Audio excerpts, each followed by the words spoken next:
I'm actually taking care of the Southeast Asia and South Asia local business. I'm currently the country GM for Indonesia because this is our largest market for now. As the business expands, going into different region in Southeast Asia and South Asia, then my role will actually move along the way to become the local leader as well. Yeah, so basically that's my role in that. And or maybe a little bit further than that, as a local leader, of course, I'm taking care of the day-to-day operation locally for the business. Example in Southeast Asia, or in Indonesia specifically for now, the brand or the product, the applications that we have is called Snack Video. In Latam, it's called Koi. So we have two different brands that's actually in the market. In Middle East, we have another one called Koi as well. So it is also a short video platform plus live streaming platforms, basically very much similar like what we have in Kuaishou as well. My role in this model is that I take care of the local operation. I'm in charge of the P&L for the business at each specific market, in this case, Indonesia. So I need to make sure that the business actually makes money, in short. Yeah. So you mean that like Kuaishou and Kwai, like KWAI, is a separate application? It is a separate application because Kuaishou is actually a domestic China application, meaning to say it is only published and made available in China.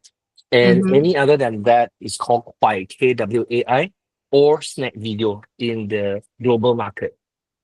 Oh, okay, got it. Yeah. And a little bit of insights on there. The reason why, just in case you wonder why we don't have a consistent brand in there, is fundamentally about different culture. Because when you are doing a global business, local recognitions or acknowledgements are very much important. Take the name as an example. I'll just gonna take TikTok as a very simple example. In TikTok, in China, it's called Douyin, where in global it's called TikTok. Why? Because Douyin in many countries might find it very difficult to pronounce, just like Kuaishou is the same. So we need Mm-hmm. to have a much easier name or brand to be remembered. In that case, Kuai will be a better one. Then, but of course, you probably wonder, then why should we have another brand called Snack Video? Why is it we are not using Kuai then? It's because Kuai in some of the Southeast Asian language, example like Thai, is not a very good word. It's a bad word. Oh, So we okay. can't really use that as a brand, right? So Yeah. that actually sets part and parcels of our business insights when we set up the international business, because the brand has to be highly recognizable, remembered, yet needs to be meaningful and positive to the market. Yeah. Okay. So, my first question is, what strategies are used by Kuaishou for entry into the international market? So, first of all, to answer that question, first thing first is we need to understand what is the business model for Kuaishou. As I've mentioned, Kuaishou is actually a short video platform, right? Being a short video platform, just like any other, it is actually a social media, basically. No Mm. different, whether it's similarly to Instagram or X or previously called Twitter or Facebook or even TikTok per se. The only difference is that the format or the presentation is different. Instagram use pictures, Xiaohongshu use literary book use pictures more, text more, but in this case, TikTok and Kuaishou use visual more, a short video that we call it. And how to define short video? Usually we call it a video that's lesser than 2 minutes. We call it a short video. YouTube is a long form. We are short form. So that's different. But fundamentally, if you look at the logic behind all this business model, it's the same. We are just using a content to attract, and also interaction and engagement to attract people together, meaning traffic, right? So when Mm-hmm. we had the online traffic together, we start to segregate people, we start to segmentize different types of people, and we understand what they are really looking for. That's where you started to operate from there, different type of business model. Example, live streaming. Example, e-commerce. Example, advertising. That's basically similar in all different social media platforms. Even to the large extent, most of the .com or internet company operates it that way. That's the business model. So when you actually start to venture into international business, unlike the very early stage of the social media business like Facebook, like Instagram, they practice a universal strategy, meaning whatever you see in US, whatever you see in Middle East, whatever you see in Malaysia, pretty much similar, right? However, Yeah. for Kuaishou, as a latecomer, just like TikTok previously as well, we are actually entering the business very late. Kuaishou is actually a 14 years old brand in from China. But taking Indonesia as an example, we are only about 3 or 4 years old.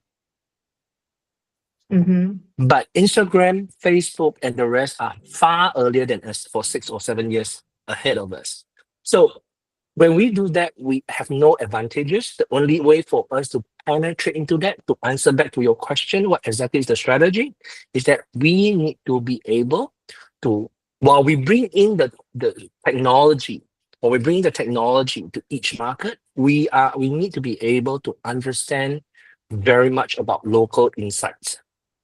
How do we localize our platform compared to all the others? When I say localize, meaning to say we are looking at how do we localize the content of our platforms. On Snack Video Indonesia, on TikTok Indonesia, what you will see a lot, other than some of the Korean, Americans culture or content which is universally accepted, you'll see a lot of a very local, very localized content from Indonesia. Of which, if you are Malaysian, if you are a Middle Easterners, or even if you're Chinese from mainland China, you may not know how to appreciate because there's a lot of different things related to Indonesian only. But that works for the Indonesian market. Mm-hmm. So in all the rest of the countries are the same. So what you will see is Kwai Middle East versus Kwai Latam versus Snap Video Southeast Asia. The content wise is very much different because it's highly localized and highly custom made. So the strategy that we implement, and that's very important for content and social media platforms. All right. So for a strategy, if you want to summarize and make it simple for you to summarize for your question, what exactly is the strategy you're implementing? We actually import all the technology and experience that we had from our mother brand from China, which is already 14 years old, matured enough to learn and set up a business. But when we execute it at a local business in each different region, we highly custom it and localize it so that it is more welcome by the local market. Does that make sense to you? Okay. So, like when you enter to it, what is the main challenge do you think that you enter to a new market and then the Mm, people there is like, or like language also a barrier, right? mm, mm. There are many, many challenges. There are many, Mm-hmm. many challenges. I'll just give you a very simple example from a very broad stroke. For a very broad stroke, um, corporate culture itself is a huge challenge. Chinese organization practice a very much hardworking culture, right? In China, we have all this very much a 996 culture, right? You work Yeah, yeah, for yeah. from 9 a.m. to 9 p.m. and then all 6 days a week, we call it a 996, right? But in market example like Indonesia or South Asia, we don't practice that, right? And Mm. you know, so that itself is a huge culture shock. So in terms of internal management and the understanding of local culture, it is actually a big challenge by itself. How do you have a breach between the local team versus the Chinese team? How do we gain the trust from the Chinese team? How do we make the local people output and contribute more for us to understand the insight? As I mentioned earlier, we need more localized thing because even being a Malaysian myself, I don't understand Indonesia as much. Right? I need Mm. local Indonesian to be able to my staff to tell me how exactly it works, right? What color to use is better, what artist to use is better, what song is better, what kind of video content is better. All these things requires a lot more of that. That's number one. Number two, being an international business, you need to be able to put yourself, your branding and your integrity needs to be strong enough to attract the local government and also the local partners to be able to work with you. So there's a lot of effort that's needed to work within the government relationship as well as the local corporates world, because one of our business model is about advertising, right? As I mentioned earlier. The third thing, of course, then is the understanding of the people, the users. The understanding of the users, meaning to say what kind of things or content does Indonesian watch? What songs do they listen to? What kind of dance do they focus on? What kind of activities they would like to participate, and so on and so forth. And I'm just using Indonesia as an example, but in every single market outside of Indonesia, it's the same. If you're going to Middle East, you need to understand the different culture in Middle East. And within Middle East itself, as a region, you have different countries, like Saudi versus, I don't know, Jordan versus Iran will probably be different. Or Egypt will be very different. When you are actually looking at LATAM, you're talking about Brazil versus Argentina, where one is using Portuguese, the other one is using, Spanish. So that will be different. So local culture and local understanding is also another challenge. Yeah. So there are many, many challenges that we need to go through. Because when we started a new market, all we did is we actually have the capability of the technology. We are capable, technically capable, and we only have the capital, we have the experience that we used to have in other market or the learnings from China. But when it comes to local executions, that's where all this challenge will come into picture. Okay. So my another question is, just now the main question is how was the value created by the firm? Just now you have mentioned like Kuaishou is doing content, localized content to get to the Mm, customer. mm, And then um but how the business partner, like who is your business partner and then how do you create value to them? Is that a mm, content creator or mm, mm. Understand your question. yeah, What you're trying to ask me is that what kind, basically you are actually trying to ask me what is the value that our product brings to the country or the market or the society, like in short, whether yeah, like coming from the commercial value perspective or whether coming from direct partners perspective, right? mm-hmm. So I think that leads back to my very first introduction. You need to firstly understand what is social media platform or short video platform. As I mentioned earlier and introduced earlier, it is actually we are using short video content to attract people together.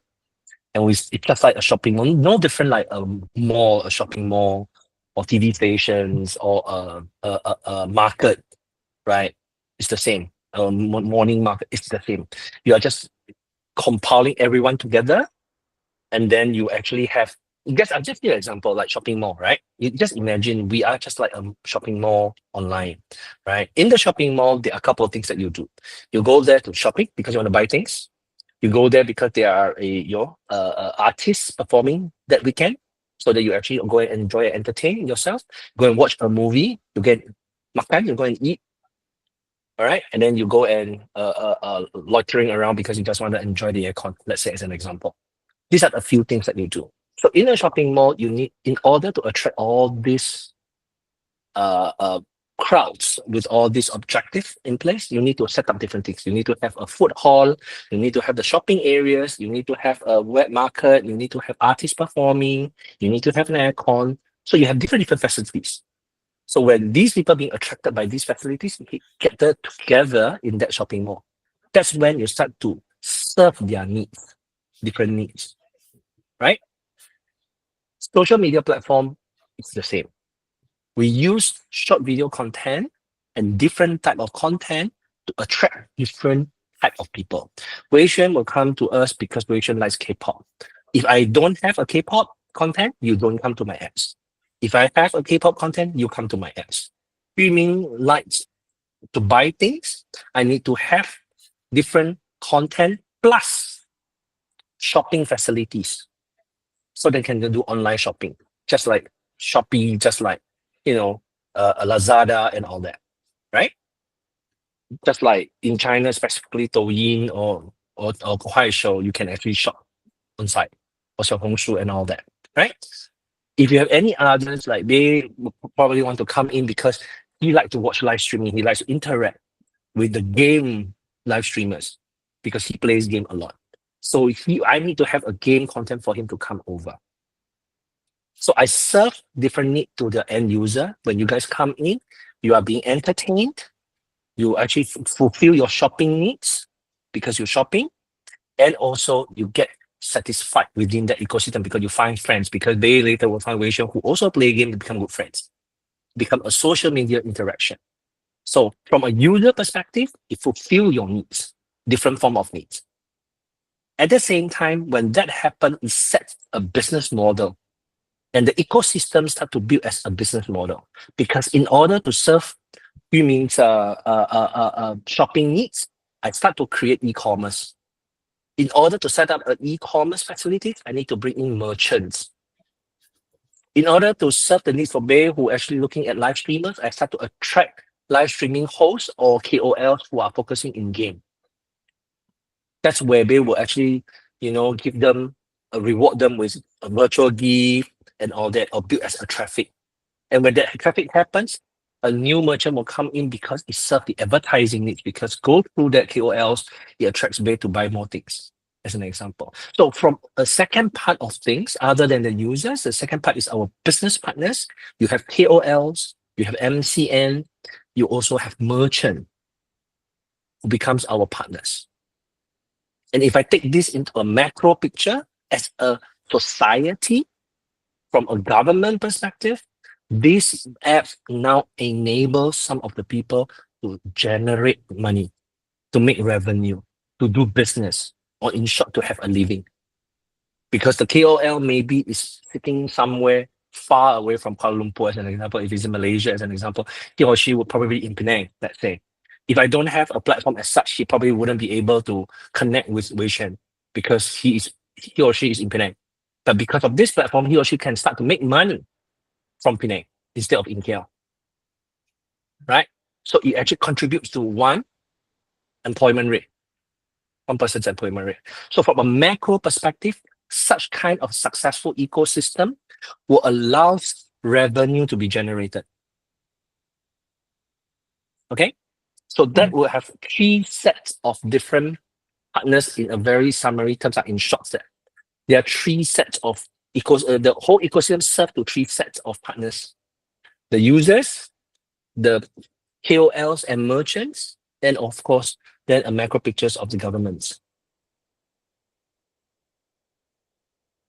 All right. So next is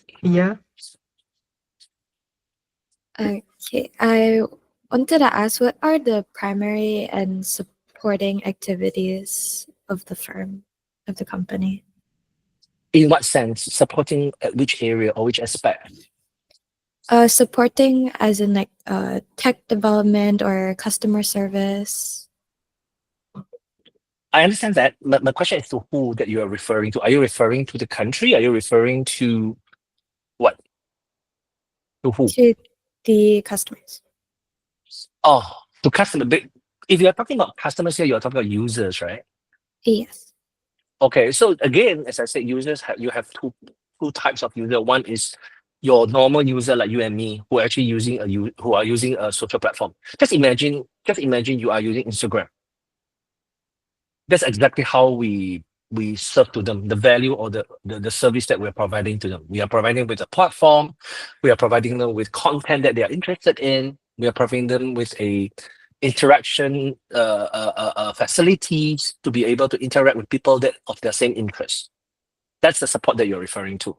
But if you're referring to the secondary audience, which is the merchants, which is the e-commerce bit, then that's where I mentioned earlier on is the full facilities of e-commerce, like what Shopee's and Lazada can offer you, because you can also do e-commerce shopping on our platform. Does that make sense to you? Yes. Okay. And sorry, the next question is, Has Kuisho increased in profit through international expansions? Okay, very good questions. First thing first is if you can actually easily access our financial reports online because we are actually a public listed company as a group in Hong Kong SC. All right, so you'll be able to see our monthly or year YOY revenue growth. What happened is just like any other uh, uh, uh, uh, social media platforms or technical tech company, international expansion is a very, very expensive exercise, whereby KSIB has been in the market for about 4 years, and we used to be on the red books on the first 3 years. And last year, finally, we actually broke even. And now this year's, of course, Q1 we already highlighted. We already review our annual report, and we are actually on a positive revenue side. So of course, the answer is yes. It does increase the revenue, but of course, in terms of percentage, right, it's still very small compared to domestic China, because in China, our revenue size is very, very big. I see. Is the revenue size very different or increased a lot compared to before you did the expansion? As I just mentioned, before the expansions, of course, let's say example, before the expansions, our revenue is $100, and then the first 3 years of our expansion, because of the investment that we're putting in, we are probably at about $80 after the expansions cost, and now we're probably at about $85 because of the break even that we had after 4 years. So it's not a lot, but it is actually highly potential. I see.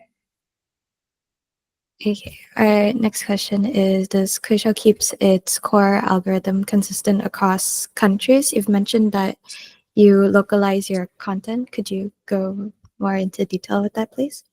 Yes, algorithm will never be consistent in countries because each country practice different cultural preference and also different uh, political policies. However, the fundamental logic or value, the fundamental logic behind it still remains. Unlike many other short video platforms or social media platforms where you are centralized in terms of algorithm wise, our algorithm is decentralized because we actually wanted to encourage more ordinary people to be seen or to be recognized. So if you are an artist, if you are a star, if you are an artist, it's gonna be, you will notice that your followers or your traffics on Kuaishou will be more difficult to be, it's always lower than the rest. But if you're ordinary person like you and I, chances is your traffic might have a better chance to get higher compared to TikTok or Instagram. Okay, I see. The next person asking the question is Hanin. Are you there? Okay. Hello, sir. Right. I would like to ask you, please, does the company offer international training programs or overseas assignments to develop employees' competencies and cross-cultural capabilities? And what type of programs? Thank you. No problem. I think to answer that question, the short answer is yes, we do, but not in all areas. Meaning because we are a tech company, but at the same time, our technology capability sits mainly in HQ China. We do not actually export out the technical capability much into the local market. In every single local market, it's more like So how do we position our corporate roles of each office? Maybe that should be the better way to answer this question. Yeah, how do we actually position each of our office in our org chart? HQ as a corporate in Beijing actually controls all technical capability, including algorithm, including development of the apps, including products. Local offices like Jakarta, like Sao Paulo, or in Dubai and all that, what we did was actually it is positioned as a media office. We actually have all the people who are content experts operationally manage the content and also the marketing and also the advertising business. So what we did was actually we do send our team members back to HQ to go and learn and understand more about products, learn and understand more about the algorithm and also the censorship policies. But we do not actually, and also reversingly, we actually encourage our technical team or product team from HQ to stations in the foreign markets, example like Jakarta or Dubai or Sao Paulo for a longer time to understand local insights. So that kind of cross learnings happen on a daily basis. However, if you're saying that, to send our technical team from Indonesia to learn in HQ China, the answer is no, because in Indonesia, there's no technical team to begin with. Does that make sense to you? Yeah. The second question is, who are the company's major international competitors, and what strategies does the company use to manage competition and adapt to global market challenges? Thank you. So, in short, I think all social media platforms are our competitors. Facebook, Instagram, X, or in fact, all TikTok. Those are our direct competitors, I would say. But on top of it, all the rest of the entertainment channels will also be our secondary competitors at the same time. Because just take yourself as an example, 24 hours of your day, other than maybe 8 hours of your class or 6 hours of your class, how much time you have to look at social media platforms. You probably have about 4 to 5 hours, right? Philippines, of course, has the longest. I mean, in general, Filipinos have the longest social media usage hours across the world, right? But you don't run away from 5-6 hours maximum a day. So within that 5-6 hours a day, how can you attract? How do we attract you to use us instead of Instagram? How do you attract you to use us instead of TikTok or Facebook or X or any other things? How do we do that? So I think that will probably be the biggest challenge if you're talking about competition perspective, right? So in order to do that, that's where differentiation come into picture. How do I make myself different from TikTok? How do I make myself different from Instagram to your perspective, in your mind, right? So that goes back to the question of how do you see, what do you use TikTok, Instagram, Facebook, Google, HBO Go, Netflix for? As an example, like if you use Netflix because you want to watch a series, right? So if I were to position myself to go and steal your time used in Netflix, I need to make sure that I serve your need to watch a long form of drama. But I can't. I don't have such kind of capability to produce big drama series. So I don't compete in that area. Then I have to look at second competitors, Instagram, X, or TikTok. How do I differentiate myself? That's where I mentioned earlier, localization is very, very important. Right? I need to make sure that, okay, if you want to know international business news, if you want to know international entertainment news, you probably go for X because you follow, or Instagram where you follow your artist, what's Taylor Swift latest concerts ad, how does it look like, and blah, blah, blah. If I want to go understand about travel, I probably go to Xiaohongshu or Little Red Book that you call it, or TikTok, because it actually serves that need, or follow vlogs from some of the tourists and all that. But how I position myself then is, if you want to know a little bit more about local news, if you want to watch a little bit more of the short drama series, which is highly localized produced, if you want to actually know more about exactly the local understanding, that's where my app is. So content differentiation, plays the biggest part of, Yeah. to answer your question, play the biggest part as a strategy for us to position ourselves differently with the rest of the platform.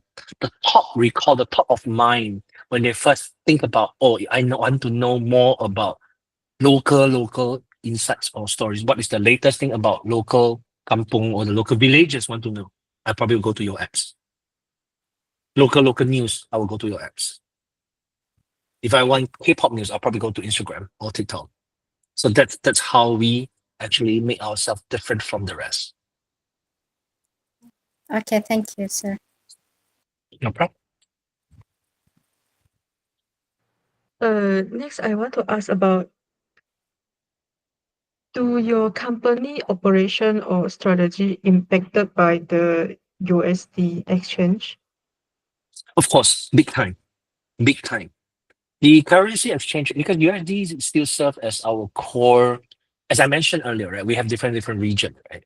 So when you have different region, which means to say that you actually then touches different international business concerns. Example like local taxation, including like payments and contract signing and all, because in our day-to-day operation we actually works very closely with many supplier, meaning to say we purchase services. At the same time also we being paid because we have advertisers who pay us for advertising dollars who come from different markets. I have clients coming from Russia, I have clients coming from China, I have clients coming from different market at the same time, right? So in order to do that, we actually set up our regional offices in Singapore, and it's called Joyo Technology, whereby most of our accountings or our transactions happen in Singapore because of the lower tax. But there are also local tax that we actually apply to, because we also have a local entity to serve the local market in Indonesia or in Brazil or in MENA. But in order to unify all this, then of course we still use USD. So from time to time, our finance will actually, like example now, currently because of the fluctuation, every month or even down to every 2 weeks, our finance will actually highlight to us in terms of the standardized exchange rate for USD, right? USD exchange rate for us on a bi-weekly basis, on a fortnightly basis. Yeah. So that to make sure that we do not suffer much financially because of the exchange rates. So you mean that like all of your overseas market, you mainly use USD like currency? Yes. Like, Yes. okay. Yes. Yes, okay. And then so like, has the US Mm.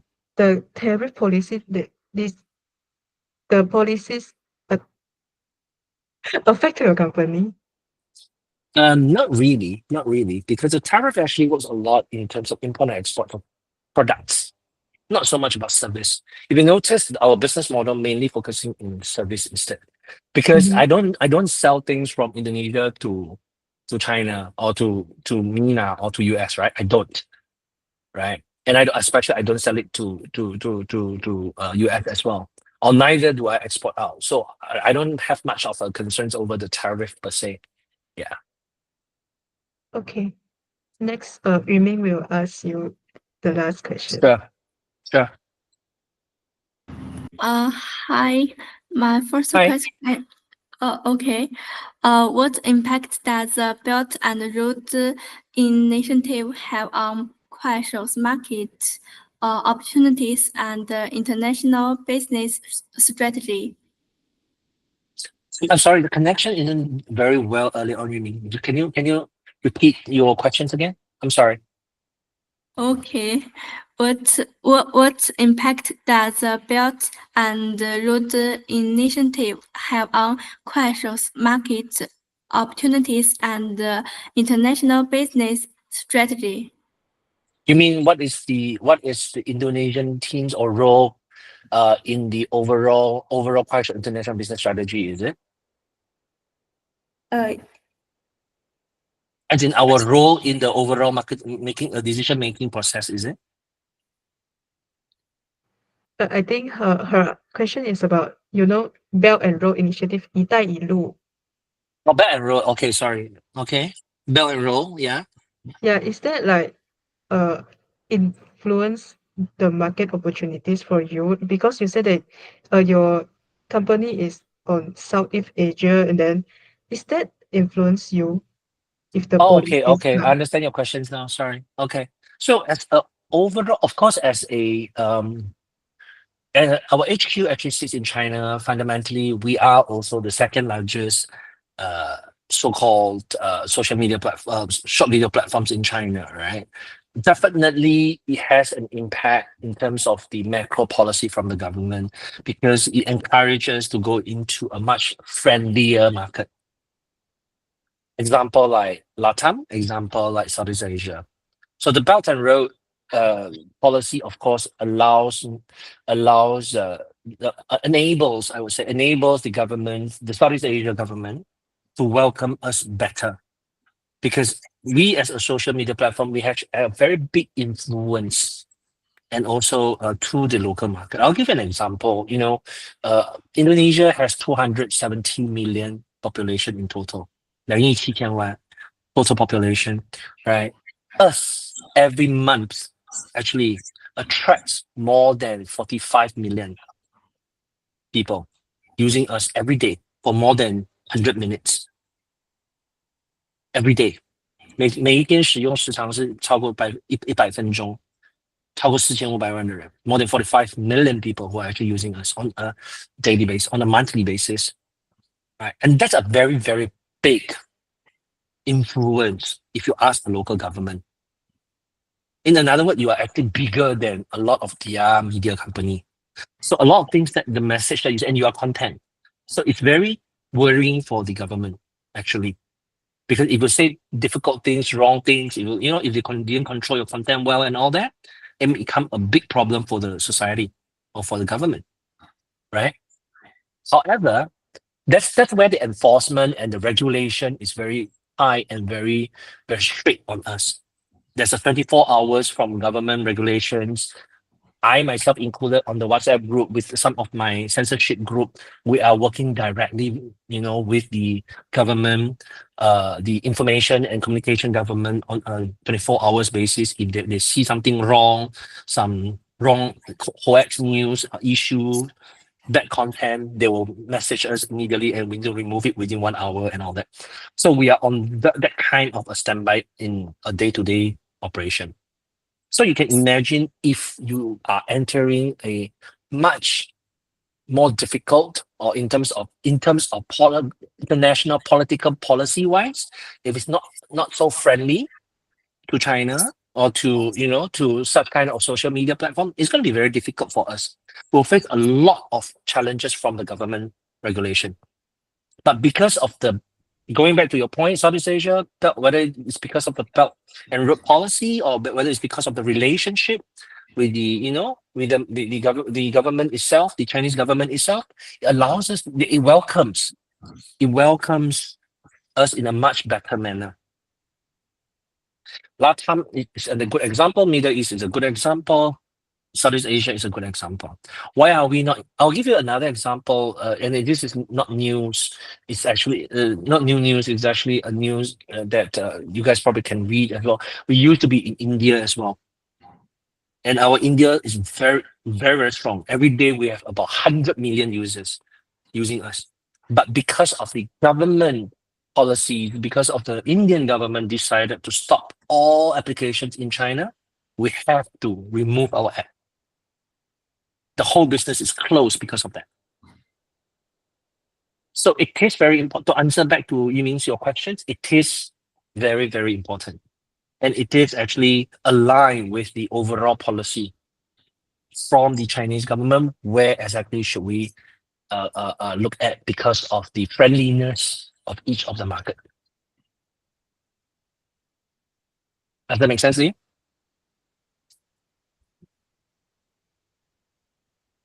Yiming? Oh, okay. Okay, thank you. Mm, I have another question. Sure. So that is that your company, like if they're choosing a market to expand, so they have choose the 就是跟“一带一路”有关系的国家先吗？就是会也先优不一定，先考虑。也不一定，也不一定。但是它就是回到一个政府，就是那个当地市场或者当地政府对于中国公司的那种开放的程度到哪里去，或者是敏感的程度到哪里去。我们当然会优先考虑那一些对于国内公司或者是对于中国的国家更友好的市场，先主要进入。就举个例子，像东南亚是一个很好的例子。东南亚市场里面包括说，我们最友好的肯定就是印度尼西亚、马来西亚、新加坡、泰国、越南，然后才会排到菲律宾。就举个例子，因为政治原因，这个是很实在的，因为我们本身就是一个媒体，你对于当地的人的那个影响力是非常非常大的，所以他们对于我们的管控是非常非常严厉的。所以如果说你进入一个没有那么友好的国家的话，你肯定很多东西是会受很大的限制的。所以我们会优先考虑，也不是说一定非得跟着那个去做，但是我们肯定会优先考虑，因为做国际业务，政治这一环是必不可避。所以在我们的机构里面有一个角色叫做 government relationship， 就政府关系，其实是非常非常重要的。因为它是需要配合每一个本地政府的政策和诉求来满足他们。Okay. 嗯， So I think our main question is done. And then Yuming, Hanin, and Bia. So do you have another question to ask? No questions from me. Yeah, thank you. Okay, then I think our interview is done. Dude, Okay. are you guys sure that you guys understand what our business is? I think so. I think so. Because from your question, I kind of feel like you guys is a bit confused and I'm unsure. I don't know whether I'll be able to help you guys on your project. I hope I didn't screw you guys up on your project. I think you have answered our whole question because I think it has confused because like don't really similar, no 不是很熟悉 to the 快手 because it's not in Malaysia, I think. So Right. okay, Actually, it's no then, different. Just think TikTok, just think Instagram, just think no different. It's the same. Like I mentioned from the beginning, the only difference is you are using different way to attract people. That's all. End of the day, it's still a internet business. It's still a traffic business. You attract many traffics in, and then you actually start to set up. Then you start to group people into different group of people. Some people like sports, some people like drama, some people like travel, some people like food, and then from there you expand further. That's all. You think don't overthink it. It's not a rocket science. It's not. I'm not a rocket scientist, so it's okay. Alright? It's a very okay. simple business model. Right? You put people together, and then you start to ask these people what do they like. You start to group them into different group of interests. Then from there you start to look at business opportunity. You can actually get product that they like so that you can sell them, because in your app you are able to do e-commerce transaction. There are payment. We work together with logistic company to deliver goods, right? So I actually make someone who sell product to people who want to buy product. That's all. That's one. Then because of that, of course, next thing that naturally come out is what? Advertising. Of course, because I might have 10 people selling the same thing. So that 10 people will start to advertise because they wanted to attract Malaysian to buy their food, to buy their, I don't know, phone, to buy their clothes or makeup, cosmetic, right? So then that's where advertising comes into picture. Then you have live streaming because the app also allows you to do live streaming. So, you have 10 different live hosts who are selling you 10 different brands of lipstick, show you, and then you like it, and then you buy. That's all. It's in a very simplistic term, this is what kind of business we are in. It's just that behind this business is very complicated. That's all. Like I mentioned, there are many, many parts of our business that is much more complicated. I'm just trying to use the most simple words to actually describe and explain to you guys. Okay. Yeah. So thank you so much for joining us. Thank you Like so No much. attend to problem. our interview. I mean, my suggestion is you guys have a chat, and if you guys have still not sure, like what are the things to do with the project and all that, you can feel free to just ask me. I will see what I can help, yeah, in order to sort of make your answers make more sense. Yeah, right? Okay, thank you so much. Okay, thank No you so problem. much. Okay, so I will end this interview So, right now. Okay, Okay. thank you. Thank thank you. you.